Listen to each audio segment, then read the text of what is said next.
আমরা গত পর্বে প্রবাসীদের সমস্যাগুলো কোথায় কোথায় সেগুলো খুঁজে বের করেছিলাম। এই পর্বে হচ্ছে আমাদের সমাধান করার গবেষণা থাকবে। হ্যাঁ, কীভাবে প্রবাসীদের সমস্যাগুলা, মালয়েশিয়ান প্রবাসীদের সমস্যাগুলো সমাধান করা যায় সেই বিষয়ে কথা বলবো এই পর্বে। সবাই ধৈর্য সহকারে কথাগুলো শুনবেন। আপনাদের সবাইকে অনুরোধ করতেছি, আপনার লাইক কমেন্ট এগুলো কিছু করেন না ভাই, শেয়ারও করেন না, খালি কথাগুলো শুনেন, প্রথম থেকে লাস্ট পর্যন্ত কথাগুলো শুনেন। যদি ভালো লাগে তারপরে যা কিছু করার করেন, আগে শেয়ারও করেন না, লাইকও করেন না, কমেন্টও করেন না, ফলোও করেন না, কিছু করেন না ভাই। আপনি আগে কথাগুলো শুনেন, যদি কথাগুলো যদি কাজে আইব মনে হয় তখন আপনি লাইক করার, কমেন্ট করা, যা করার করেন। করতে মন চাইলে করেন, করতে মন না চাইলে করেন না। শুধু আপনি কথাগুলো শুনেন যে এগুলা কি, এগুলার মধ্যে কি কার্যক্রম হইতে পারে কিনা।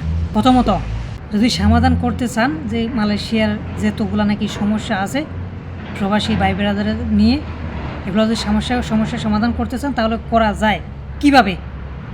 এটা হচ্ছে বাংলাদেশ হাই কমিশনারের এখান থেকে পদক্ষেপ নিতে হইব। কীরকম পদক্ষেপ আমরা জানি। এই মুহূর্তে যে বাংলাদেশ হাই কমিশনারের কর্মকর্তারা যে বাড়ির মধ্যে থাকে, ওই বাড়ি হচ্ছে পুরাটা ফাঁকা, কোনো কেউ থাকে না। এরা হচ্ছে সবাই আলিশান বাড়ির মধ্যে থাকে। ওই বাড়িটার মধ্যে ওদের হচ্ছে মুরগি ফুরগি এগুলো নিয়ে কী করে শ্বাস করে। আমি নিজের চোখে দেখতে আইছি, সেই জন্য বলতেছি। আপনারা দেখছেন কিনা আমি জানি না, যে একটা হাই কমিশনার লেখা আছে দেওয়ালের মধ্যে। ওই বাড়ির গেটের মধ্যে কোনো একটা সিকিউরিটি নাই, কোনো কিও নাই, একটা লুতুলি পুকো নাই, কিন্তু ভূতরা হচ্ছে সবগুলো হচ্ছে মুরগি, কিন্তু বাড়ি কিন্তু অনেক আলিশান। তো এখানে কোনো লোকজনের কোনো পজিশন নেই, ওদের ফ্যামিলি যে থাকে ওইটাও কোনো রকমের আমার জানা নাই। তো ওই বাড়িটা হচ্ছে বাংলাদেশ হাই কমিশনের পক্ষ থেকে বাড়িটা নেওয়ার পরে পুরো মালয়েশিয়ার মধ্যে যত অবৈধ প্রবাসীরা আছে তাদের সবাইকে ওইখানে নিয়ে যাবে। ওইখানে নিয়ে গিয়ে হচ্ছে কার কী সমস্যা, এই সমস্যাগুলো পূরণ করবে। এটা যদি তাদের কাছে সৎ থাকে, এটার কারণে আপনার সরকারও উপকৃত হইতে পারে, উপকৃত হইবে অনেক গুণে। এখন যে হারে সরকার উপকৃত হইতেছে না, মিশা লাগাইয়া পাসপোর্ট লাগাইয়া, যে দেশের মানুষগুলো বৈধকরণ করে যে উপকৃত হইতেছে, এখন হইতেছে মাত্র 1%, তখন হবে 10%।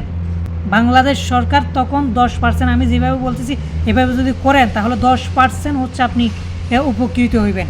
সেটা আপনার কন্ট্রোলে আসবে।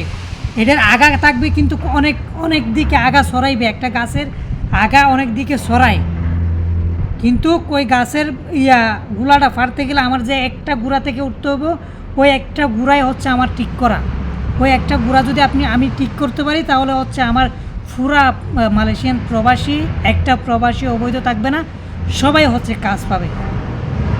তো এখন শুনেন ধারাবাহিকভাবে যে বাড়িটা প্রবাসীদের জন্য ব্যবহার করা হবে, ইউজ করা হবে।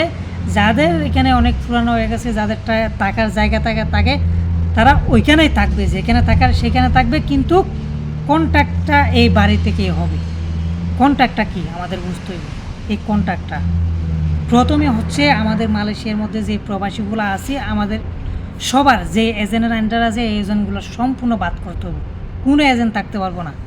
এটা সরকারকে করতে হবে, সরকার প্রধানকে করতে হবে। ডক্টর ইউনূসের সাথে হচ্ছে এখানে মালয়েশিয়াতে আনোয়ার ইব্রাহিম আছে, তারা দুইজনের মধ্যে এই কথাগুলা ঐতিহ্য হইব, তখন হচ্ছে সমস্যার সমাধান করা সম্ভব। কারণ এখানে মালয়েশিয়ার মধ্যে বিভিন্ন কোম্পানি হচ্ছে এজেন্টের উপরে নির্ভর করে। তো এজেন্ট যে আমাদেরকে গুয়া মারা দিতেছে এবং কি কোম্পানিদেরকে গুয়াটা মারা দিতেছে, এটা কিন্তু মালয়েশিয়ান কোম্পানি যারা আছে এরা কিন্তু বুঝতেছে না। কিন্তু এজেন্টের কারণে হচ্ছে পুরা দেশেরও গুয়া মারা হইতেছে।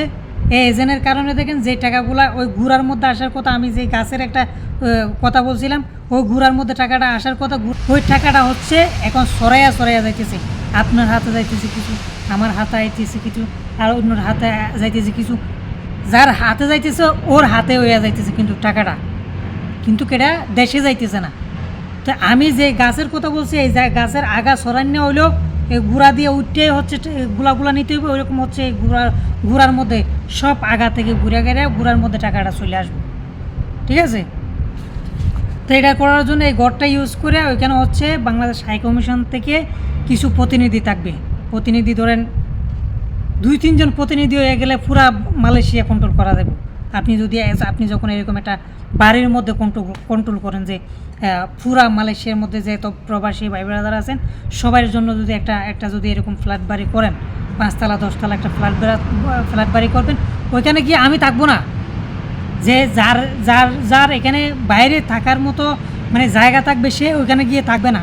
যার জায়গা থাকবে না এরকম অনেক মানুষ আছে যে কাজটা সাইরা দিলে আজকে যে কাজটা সাইরা দিলে কালকে গিয়ে আর কই ঘুমাইবো ওই টেনশনে থাকে অনেক মানুষ আছে। তো এই মানুষটা ওইখানে গিয়ে স্থান নিতে পারবো, ওইখানে গিয়ে খাইতে পারবো। আপনাদের সরকারের পক্ষ থেকে খাওয়ান দেওয়ার কোনো দরকার নাই। একটা মানুষ না খাইয়ে 1 মাস পর্যন্ত থাকতে পারে। তারা হচ্ছে নিজের পকেট থেকে টাকা খরচ করে ওরা হচ্ছে ওখানে থাকবে, ওখানে খাইবে, পকেট থেকে টাকা খরচ করে খাইবে, কিন্তু টাকার জায়গাটা আপনাদের হচ্ছে এটা করে দেওয়া। তো এই জিনিসগুলো আপনারা ওইখান থেকে এই সিস্টেম করে যদি আয়েন তাহলে ওই যে এমনি ভাড়া দিতেছেন ওই ফ্ল্যাটের ওই ভাড়াগুলো এখান থেকে উঠাইতে পারবেন আপনি। তো সেক্ষেত্রে যদি পুরা মালয়েশিয়ার মধ্যে আপনার সরকারিভাবে ঘোষণা দিতে হইব যে আপনারা যে লোকগুলো নেবেন, কর্মচারীগুলো নেবেন, এগুলো কোনো এজেন্টের মাধ্যমে নেবেন না, আমাদের কাছ থেকে সরাসরি আসিয়া নেবেন। কোন সেক্টরে মানুষগুলা লাগে, যে ধরেন সার্ভিস সেক্টরের মানুষগুলো আলাদা একটা ব্লকে থাকবে, তারপর হচ্ছে কনস্ট্রাকশন সেক্টর এটা আলাদা ব্লকে থাকবে। এক একটা সেক্টরগুলো এক একটা ব্লক থাকবে, এক একটা ব্লকে থাকবে। সেই ব্লক থেকে যদি আমার একটা কোম্পানির 10 জন লোক লাগতেছে, যে এই কনস্ট্রাকশন সাইডে ধরেন কনস্ট্রাকশন সাইডে 10 জন লোক লাগতেছে, আপনার কাছে 10 জন লোক যদি ওখানে মজুদ থাকে সরাসরি আপনি লোকটা দিতে পারতেছেন। এটা সরকারের মাধ্যম থেকে আইতেছে। ডাইরেক্ট কোম্পানি হচ্ছে ওইখানে যোগাযোগ করবে, কোন দালাল দিয়ে না। আমার যদি একটা কোম্পানি থাকে, আমার যদি লোক লাগে, আমি অবশ্যই যেখানে লোক পাওয়া যায় সেখানে হচ্ছে যোগাযোগ করব। এখন ওইরকম একটা সিস্টেম নাই বিদায় হচ্ছে কোম্পানিরা এজেন্টের মাধ্যমে যোগাযোগ করতেছে। তো কোম্পানি সরাসরি ওইখানে যোগাযোগ করবে। ওইখান থেকে আপনার যদি 10 জন লোক লাগতেছে, আপনার 8 জন লোক আছে, এটা আপনি আর 2 জন বাংলাদেশ থেকে সরাসরি বৈধভাবে আইন ওই কাজের মধ্যে দিতেছেন। ওটা যদি করেন তাহলে আপনার একটা লোক হচ্ছে অবৈধ হবে না, একটা লোকের টাকাও মারি যাবে না, ঠিক আছে? তো ওইখান থেকে আনবে, কোনো দালাল মালা থাকবে না। এটা যদি করতে চায় তাহলে সম্পূর্ণভাবে সরকার মিলে করতে পারে। তো এখানে সরকারের বেনিফিট যে যতগুলা নাকি ট্যাক্স আসতেছে, যতগুলা মানে পাসপোর্টের রিনিউ করা লাগতেছে, এটার কারণে প্রতি বছর পাসপোর্টটা রিনিউ হবে যখন আপনাদের কন্ট্রোলের মধ্যে থেকে থাকবে। তো এটা রিনিউ হইলে বাংলাদেশ সরকারও পাইতেছে, মালয়েশিয়ার সরকারও পাইতেছে। যদি রিনিউ না করিয়া আপনি যদি অবৈধভাবে থেকে যাইতেছেন, যে একটা মানুষ 10 বছর অবৈধ থাকতে ওই 10 বছরের কোনো ট্যাক্স গভর্নমেন্টের হাতে ঢুকতেছে না। তো এই জিনিসগুলো আপনার মালয়েশিয়ার সরকারকে বোঝাইতে হইব যে আমার দেশের মানুষগুলো এখানে অবৈধ থাকুক, সেটা আমি চাই না। যদি আপনি এই সিস্টেম করেন তাহলে হচ্ছে এই সিস্টেমের মাধ্যমে আপনি প্রতি বছরে ট্যাক্সগুলো পাইবেন। এই জিনিসগুলো যদি এই মালয়েশিয়ার সরকারকে মাথার ভিতরে ঢুকাই দিতে পারেন, আপনার কথা মানতে 100% বাধ্য। কিন্তু এই জিনিসগুলো তো দেখতেছে না। আর দেখকেও আমার মনে হয় কিছু মানুষ যে কালো ব্যবসায়ী আছে, যে শুধুমাত্র নিজের পকেটে ঢুকে এরকম কিছু মানুষ আছে না, সব জায়গার মধ্যে থাকে, এরা হয়তো দিতেছে না। তো এগুলো সরকারকে বুঝতে হইব। তো সরকার যদি না বুঝে তাহলে কোনো না পক্ষ থেকে বুঝাইতে হইব যে ডক্টর ইউনূস অনেক মেধাবী একটা মানুষ, সেও তো আইসা যে তার বন্ধুর সাথে আলাপ আলোচনা করে এগুলো বুঝাইতে পারে, এগুলো করা সম্ভব। এটা করতে 1 বছর লাগবে। যত অবৈধ আছে, পাসপোর্টবিহীন পাসপোর্ট আছে, যত অবৈধ প্রবাসী ভাই ব্রাদার আছে, সবগুলা একটা কন্ট্রোলে নিয়ে আসা সম্ভব 100%। আমি যেভাবে বলতেছি, এটা যদি আপনারা হাই কমিশনের মধ্যে, বাংলাদেশ হাই কমিশনে যদি আপনারা কন্ট্রোল করার মতো না পান, তাহলে কোনো একটা সংস্থাকে দেন। সংস্থা এখানে আমি শুধুমাত্র একটা সংস্থা দেখতেছি যে PW এর ভাই ব্রাদার আছে, এদের হচ্ছে অনেক সদস্য আছে। তো এরা চাইলে এগুলো কন্ট্রোল করতে পারবো। যদি এরকমভাবে আপনাদের বাংলাদেশ হাই কমিশনে যারা আছেন সৎ লোক হইতে হইব সব।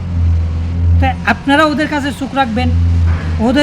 ওদের এখানে হচ্ছে কি করতেছে না করতেছে, এগুলো আমরা সাধারণ পাবলিক যারা আছি তারা চোখ রাখবো।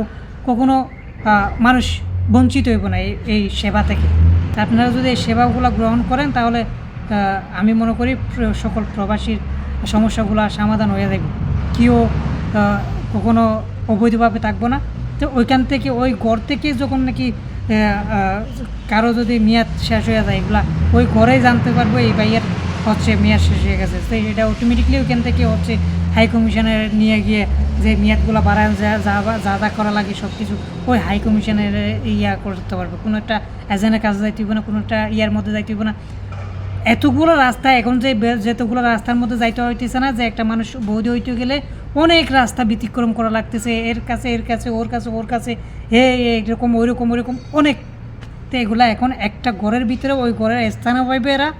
তো এই ঘরের উপরে কিংবা নিচে যেখানে হোক একটা ফ্ল্যাট থাকবে হচ্ছে শুধুমাত্র এই কার্যক্রমগুলো করার উপরে কিংবা নিচে যে কোনো একখানে হইতে পারে। ওইখানে হচ্ছে আপনার সম্পূর্ণ কী করা লাগবে, কী কার্যকলাপগুলো চলবো, যে বৈধকরণীয় সম্পূর্ণ কার্যকলাপগুলো চলবো, এগুলো ডাইরেক্ট হাই কমিশনার থেকে প্রিন্ট করে এখানে দিয়ে দেওয়া হবে।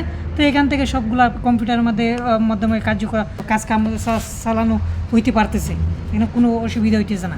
তো এরকম একটা যদি হাই কমিশনের কন্ট্রোলে থাকে না, ওইখান থেকে কোনো একটা প্রবাসী জিওলেও যাইব না। এখন আপনি মালয়েশিয়ার মধ্যে যদি দেখেন, আপনি ভাই বাংলাদেশি কেমন বাংলাদেশি মানুষ আমার বুধে গম্য আসে না, মাথায় ধরে না ভাই। আপনি বাংলাদেশি হইয়া আরেকটা বাংলাদেশি এখানে মালয়েশিয়ার ভিতরে জিওলের মধ্যে থাকতেছে, আপনার মন কাঁদে না? কেমন বাংলাদেশি ভাই আপনি? এলাই কইতেছি জেনারেল শিক্ষিতর ভিতরে মন মানসিকতা বলতে নাই। কত হাজার হাজার লাখ লাখ মানুষ যে মালয়েশিয়ার এই যে জিওলখানার ভিতরে আছে, আপনার কোনো ধারণায় নাই। অন্য দেশের কথা বাদ দেন, আপনার দেশের বাংলাদেশের কথা। এতগুলো সমস্যা হচ্ছে বিদেশের মধ্যে রাখিয়া আসিফ নজরুল কেমনে যে ফালাইয়া গেল, এটা আমার বুধগম্য নয়। উদার কসম, কত মানুষ যে জিওলের ভিতরে আছে আর কত মানুষ যে ধরা খাইতেছে অবৈধ মানুষগুলা, এগুলা হিসাবের বাইরে। তো এত সমস্যা ফালাইয়া হচ্ছে আসিফ নজরুল আইসা কিছু সুবিধাবাদের সাথে কথা বলিয়া গেল গা। এদেরকে দিয়ে কেমনে আপনি দেশ পরিচালনা করবেন বলেন? তো সবাই সচেতন হন, সবাই যার যার জায়গা থেকে আপনারা প্রতিবাদ করেন। গান বাজনা নিয়ে আপনারা মাথায় থাকেন না, যে ভিডিওগুলো বানাইতেছেন আপনারা, যে ভিডিও বানাইতেছেন যে গান বাজনা দিয়ে অভিনয় করে ওইখানে গানের মধ্যে, এগুলো বাদ দেন ভাই। কথা বলেন আপনার অধিকার যদি আপনি নিতে চান তাহলে আপনাকে কথা বলতে হবে অবশ্যই। তো এসব ফালতু সময় নষ্ট করে লাভ নাই। অনেক বাংলাদেশি ভাই বোনেদের দেখতেছি এখন আবার হিন্দি গানের মধ্যে ডান্স করতেছে। আপনার ভাই ইমানই শক্তি ইমান বলতে মনের মধ্যে নাই। ইমান যদি থাকে, কখনো আপনি আরেকটা দেশের গানকে পছন্দ করতে পারেন না, কারণ ওই দেশের গান যে পছন্দ করে আপনি শুনতেছেন, আপনার ইনকামের একটা অংশ ওখানে যাইতেছে। জানেন আপনি যে ভারত এত মুসলমান দেশগুলোরে অরাজকতা সৃষ্টি করার 1 নম্বর কারিগর হচ্ছে এই ভারত। সেই ভারতের গান শুনে সেখানে আপনার ইনকামের একটা বেনিফিট ওখানে পাঠাইছে। যে উলঙ্গ নারীগুলো লাইভের মধ্যে আসতেছে, সে উলঙ্গ নারীকে আপনি গিয়ে সাপোর্ট করতেছেন। ওখানে ওটাও হচ্ছে আপনার একটা কামানের অংশ, আপনার জীবিকা নির্বাহের জন্য ইনকাম করতেছেন যে অংশ, ওই অংশ থেকে ওখানে যাইতেছে। তো এই জিনিসগুলো আপনার মাথায় আসতেছে না। আমি কিভাবে বলে বুঝাইতে পারবো যে আপনি আপনার সংশয় টাকাগুলো আপনি হালালভাবে ব্যবহার করেন, হালাল ওয়েতে কাটানোর চেষ্টা করেন, যে আপনার প্রজন্মের জন্য, আপনার জাতির জন্য, আপনার বংশের জন্য উপকার আসতে পারে, আপনার দেশের জন্য উপকার আসতে পারে। এরকম কাজগুলো করার জন্য আহ্বান করতেছি। সবাই ভালো থাকবেন। আসসালামু আলাইকুম রহমতুল্লাহি ওয়া বারাকাতুহু।